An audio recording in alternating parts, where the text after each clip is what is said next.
let's get started for battle number 7. The first team leader of battle number 7 being the Goldenrod Gholdengos, led by Mars, playing for the Goodwill charity, currently in third place at 4-1, only having their one loss so far. Still a really fantastic team, though, really scary team to battle against. The Oyumans of this team being the Torkoal at 2-5, and the Roaring Moon at 6-4. The Torkoal, of course, setting up the sun for the rest of this team. We see the Oyumans of this team being the Slitherwing at 6-4, and the Sandy Shocks at 7. And no, that's wrong. Sandy Shocks is at 2-3. I keep messing up. I keep messing up this stat. It's 2-3. Sandy Shocks is at 2-3. Anyway, the Oyumans of this team being the Porygon 2, scary for no reason at 5-0. The Iron Thorns at 0-1, and the Brute Bonnet at 3-0. The Enumons of this team being the Hitmonlee that has not been brought yet. The Magmortar at 0-1, and the Vileplume at 3-1. With the Piyumons being the Shuckle at 0-0. The Raticate and Jellicent as well not showing up either. With the Wobbuffet at 1-1. Their opponents for this week, that would be the Brendan Bayleefs, led by Brody Ring, playing for the Wild Foundation, currently 4th place at 4-1. The battle between the 4-1 players, or not but 2 of the 4-1 players here. The Oyumans of the team being the Ursaluna and the Hatterene. The Ursaluna and Hatterene both showing up, the Ursaluna not doing anything. The Hatterene, though, at 3-1 after getting a Trick Room, able to get a couple knockouts there, but getting smacked by Axis of all things last week. The Oyumans of this team being the Primarina at 2-0, and the Rotom Heat leading the team in knockouts at 8-2. The Oyumans of this team being the Metagross at 1-3, the Salazzle at 0-1, and the Flygon at 3-2. The Enumons being the Chansey at 1-3, Gigalith at 1-2, Bombardier showing up for the first time last week, and unfortunately getting hit and getting bonked. With the Piyumons of this team being the Dodrio at 3-0, Poliwrath at 3-0, Shedinja at 0-0, and Eldegoss as well at 0-0. I'm sad that Eldegoss has not shown up because I love that Pokemon. He's such a good boy. But let's go into the starting lineups of these two teams. Again, I know I'm kind of rushing things a little bit, but I have so much to do. I might even consider trading for an Eldegoss. Anyway, let's get into the starting lineups. We see the Goldenrod Gholdengos with those 2 Paradox Pokemon, 3 Paradox Pokemon, forgive me, Slitherwing, Roaring Moon, and Vileplume, which all get boosted by the sun of this Torkoal. We see the, not Tyranitar, Iron Thorns, and the scary Porygon 2. From the Brandon Bayleefs, though, we do see the Gigalith, the Metagross, the Primarina coming back after, I don't think we've seen Primarina in a while. We see the Rotom Heat, the Dodrio coming back, and the Ursaluna coming back as well. Let's just jump right into this battle. Why don't we? The Gholdengos leading with the Porygon 2 this time, and the Bayleefs leading with the Dodrio at Edenetti. The tracing the early bird, though. Trace is really important. The agility coming through from the Dodrio with the Curse then coming in from the Porygon 2. The Baton Pass from the Dodrio into the Ursaluna, making the Ursaluna fast as heck, with another Curse, though, being set up by this Porygon 2. And the Burn coming through to boost its attack from the Guts ability, and the Swords Dance coming through, but the conversion coming through from the Porygon 2 to put it into a Ghost type. Another Swords Dance being set up by the Ursaluna, with a Curse changing its effect now, cutting its HP to put the Curse to put this Ursaluna on a timer. What a weird strat from this Porygon 2.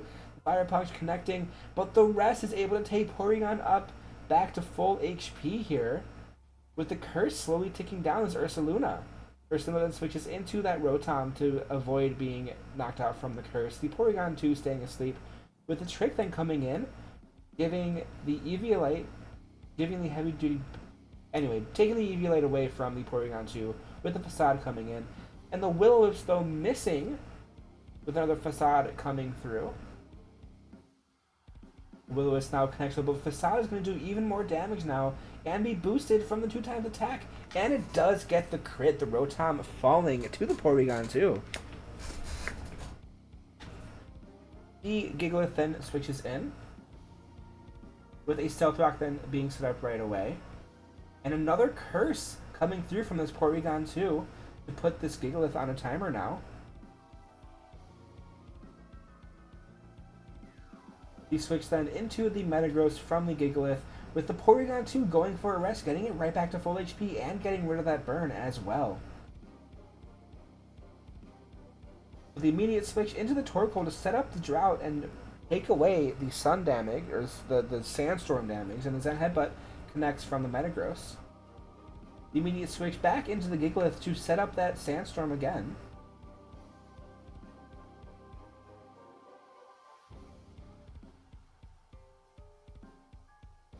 The Torkoal switching into the Iron Thorns, with the Booster Energy boosting its attack.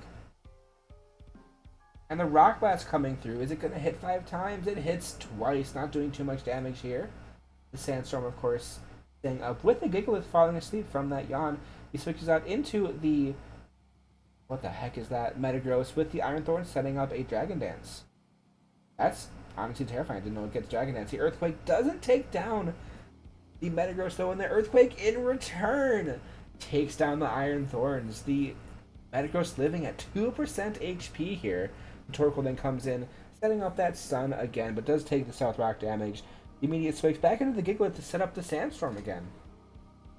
We switch then into the Slitherwing. The Slitherwing is going to take a little bit of South Rock damage though. We switch from the Gigalith into the Dodrio, with a close combat coming through, bringing the Dodrio down to its Focus Sash. But the Sandstorm is enough to take down the Dodrio, their own Sandstorm, taking it down unfortunately. But the Primarina comes in to replace it, the Slitherwing switching right into that Torkoal, with a Moonblast connecting, critting and taking down the Torkoal. What a huge crit there. The Vileplume then comes in, is getting boosted by the Sun though, with the Primarina switching back out into the Gigalith to set up the Sandstorm again. But the Giga Drain, a super effective Giga Drain, is going to do some pretty decent damage here.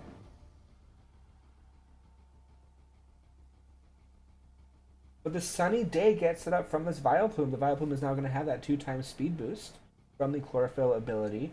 The Leftovers slowly bringing the Gigalith back, as he just takes a little nap on the field. The super effective Giga Drain nearly knocks out the Gigalith, but it does not.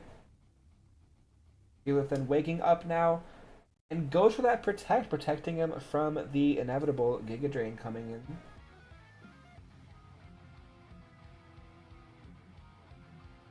He switched then into the Ursaluna though, but is enough to survive a Giga Drain? It is not. The Giga Drain, being super effective, is able to take down the Ursaluna. With the Metagross then coming in.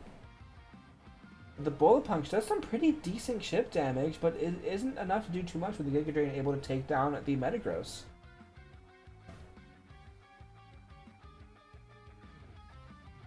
Gigalith then comes in to set up that Sandstorm again, with the Strain Sap being set up by the Vileplume, bringing it back to full HP, and the Rock Blast missing. An unfortunate miss here from this Gigalith.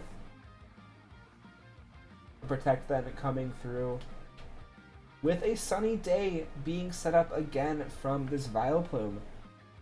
The predictions being on point from the Goldenrod Gholdengos. The Giga Drain taking down the rest of this Gigalith, leaving just as Primarina against the rest of the team.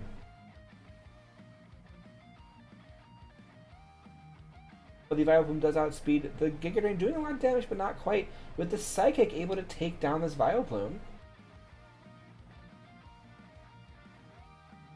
And the Roaring Moon comes in.